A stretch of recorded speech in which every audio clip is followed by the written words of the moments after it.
బీజేపీలో బీఆర్ఎస్ విలీనం కేవలం దుష్ప్రచారం మాత్రమే అని అన్నారు నిజామాబాద్ ఎంపీ ధర్మపురి అరవింద్.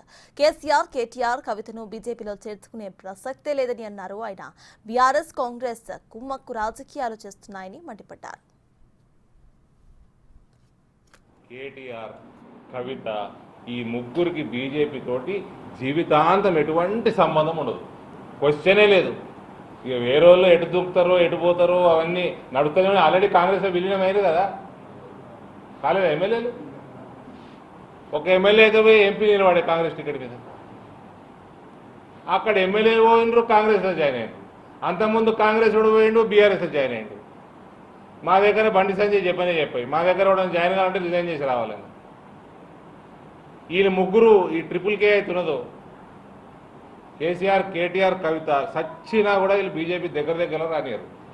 వీళ్ళు ముగ్గురు మాత్రం సచ్చినా బీజేపీకి దగ్గర రానియం. ఇక వేరే ఎటు పోతే చంద్రశేఖర్ రావు,